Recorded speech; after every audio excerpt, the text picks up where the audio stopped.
Yo, I'm Matt, And I'm Joel, and we're we're FringeCraft. FringeCraft.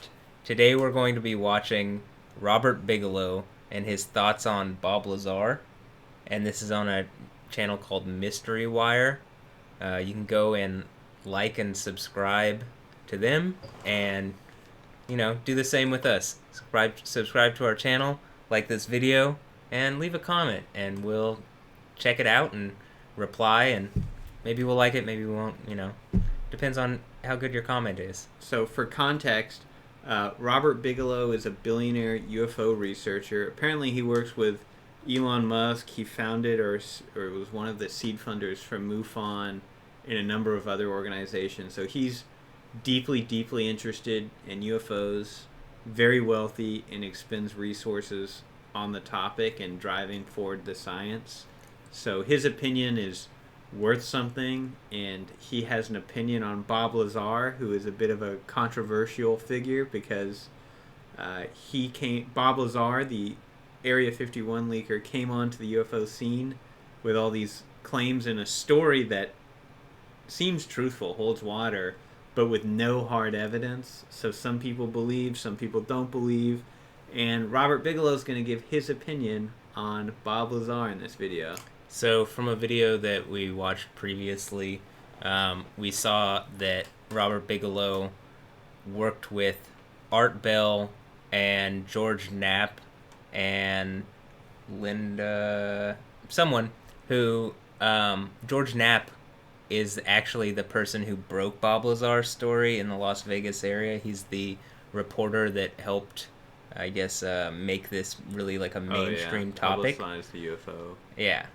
So, he he's been there. Robert Bigelow has been there, and it'll be interesting to hear his thoughts on Bob Lazar. So, without further ado, let's get into the video.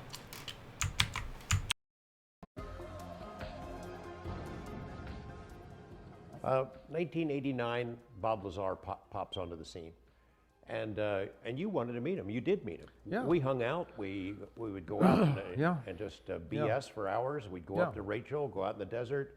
Right. A lot has been written about you and Bob, your relationship. You went into business for a while. How you've sort of you find him to be a fraud. He made it all up. You parted ways. It was acrimonious. Can you talk about that a little bit? I never viewed Bob as being a fraud, as to Area 51 and all of that. I spent a certain amount of time in conversations with him. We put a little bitty business together and tried to do something for about 4 months in that business, and so I had opportunities to test him, like you would, like anybody would, and see if he repeated the same thing and stuck to his stories, and or what kinds of things could I find that were not legitimate. And I didn't find much.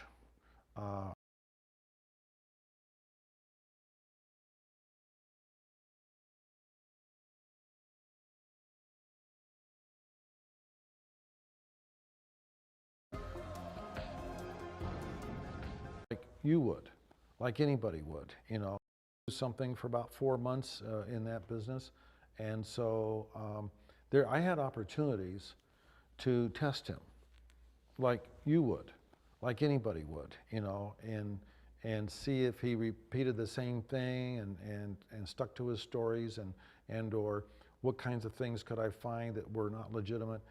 And I didn't find much. I wouldn't say it was zero, but I didn't find much that I could say, oh no, this guy is absolutely off, in what he's telling me is the truth. And so I wouldn't say that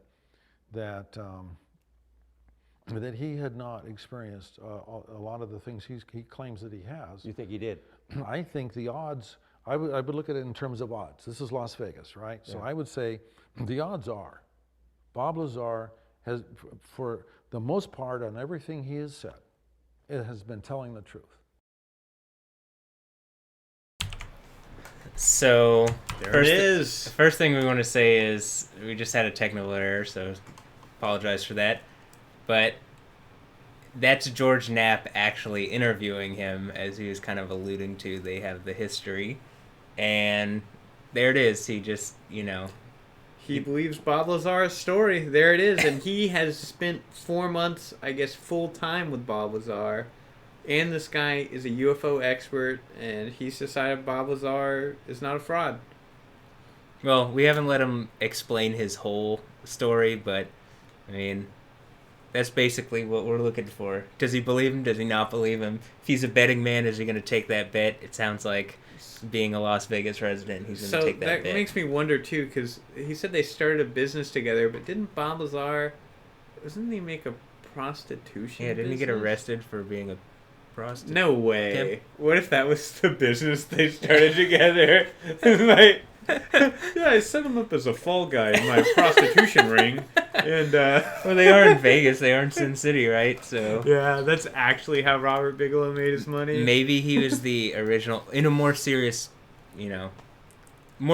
maybe he's the guy who helped set up this business that he has, where he sells kind of exotic materials. Oh, yeah. I think he's had or that for a while, though. chemical materials. What is he? Yeah, Exactly. Bob Science Lazar sells stuff. science gear and Yeah. like reactive chemicals and test tubes and beakers and everything you would need to have a science lab. And one thing that's interesting that I think is strange that these two guys work together is Robert Bigelow is personally very interested in aliens and UFOs and all that. Bob Lazar is not. He's interested in the science. He's not really into the UFO stuff at all. Yeah. So it's interesting that they work together. Yeah, I agree. But okay, let's let him finish his story, and we'll move on from there. Those are the odds. And I would say if you're betting against that, you're betting against substantial odds. And the chances are you're going to lose. If you think that he's been lying, the chances are you're going to lose. There's also the allegation about Element 115. Do you think Element 115 existed and that he had a piece of it at one point? And did he try to fool you with the 115 and the aerogel? I discovered that aerogel was not what it purported. I guess what he was saying it was, and it was accidentally. I accidentally came across the fact that this beautiful, smoky, very lightweight kind of crystal Weird, yeah. was aerogel, totally by accident. I happened to be going through a magazine, and I thought, oh my God, I saw a picture of this material in the magazine, and I pursued it and found out it was alcohol-based, it was aerogel, it was invented in the 1930s, and it could be used as an insulative kind of material. It was 5 times the weight of air, and it was beautiful. It looked like a kind of a gem. Gee, you'd want to put it on a woman's finger because it looked so beautiful as a big ring. That was the only thing that I really felt that of a physical piece of something. So I have no opinion about the element 115. I think Bob was intriguing because he knew so much. Well, they're talking about aerogel and element 115, and I don't know the relation.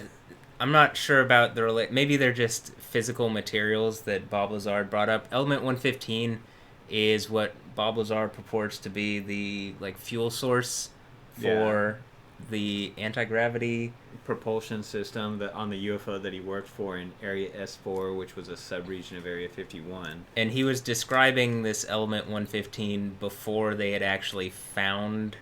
Yeah, before scientists in the mainstream confirmed the existence of element 115. Yeah. And no stable isotopes has ever been made that's publicly known about. But Bob Lazar claims that there's huge caches of it in these UFO propulsion systems. So, if you were wondering what they were talking about, that's it. So, I don't know what the aerogel has to do with it, though. Yeah. But Maybe he's basically... It sounds like he's saying, like, this is something that I didn't find to be as reliable with what he was saying. no, well, he just said, Bob is intriguing. He knew so much, but I don't know what he's about to say next. Okay, let's see what he says. get back into it. He's a smart guy. He's no dummy. He's a smart man. He's a smart guy, and very creative. And so, again, I say that the preponderance of evidence to me is in his favor. That he's by and large legitimate. He had told me that aerogel arrived with the 115. It was like packing material, and he didn't know what it was. But later, I guess he developed a story that he told you about what he thought it was. But he didn't decide to say it was 115. Well, it doesn't mean that he would necessarily know what the original custody of the material was, right? Just because it's associated with something doesn't mean that this bottle of water, which stands next to something else peculiar, they're both connected.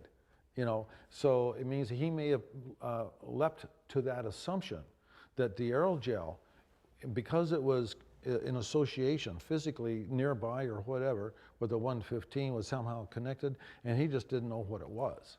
That's So what he told I me. would give him the benefit of the doubt on that, and because I don't have anything else that is more concrete, I'd rather not say, well, somebody, that he knew differently. One of the tests you did was to see if he was motivated by money, and what you've told me is that you didn't think he was. I tempted him. In different ways. I can remember in a conversation that we had, and he probably isn't even aware that I did that. But I offered him money.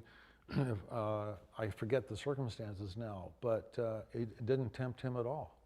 And so I thought, well, either he's awful goddamn peculiar, or there's something legitimate going on here. You went into business to build a certain device. He set him up in a small lab to see how he did, and then you split. After a while, you split up. Yeah. A lot of stories told about that. Yeah. But what's the bottom line for you? I had a gal working for me that would check up on him, and I was out of town at the time, and she says, and so I said, okay, what's going on in the lab?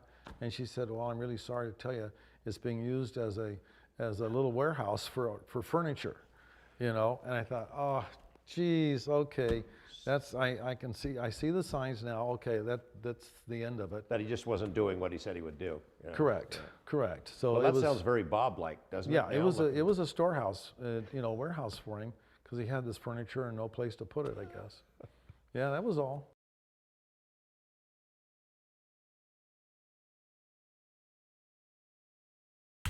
Well, yeah, I mean, that was definitely good to hear that he had, that much information, that much insight on Bob Lazar, and that he didn't 100% confirm it, but he doesn't think Bob Lazar is a fraud. I think that gives a lot of credibility to him. yeah, it gives credence to the idea that maybe he was at a place called Area S4.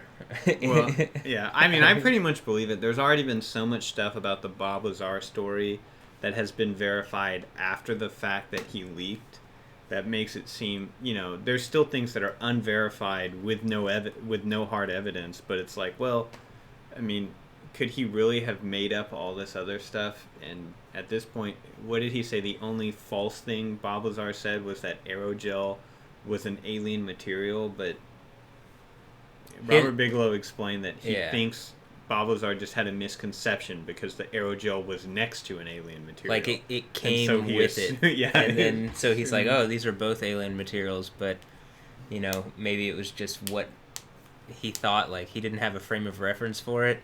So, very interesting story. I still think it gives credence also that Bob Lazar was raided by federal agencies. Oh yeah. And you look at what we talked about his business, and his business is like selling science materials. So why would any federal agency raid Bob Lazar? Like raid his. The fact that they're hounding him is already evidence enough.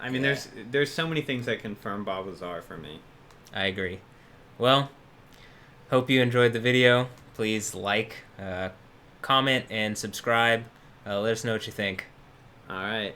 I've been Matt. I'm Joel. And we're FringeCraft. See you Later. guys.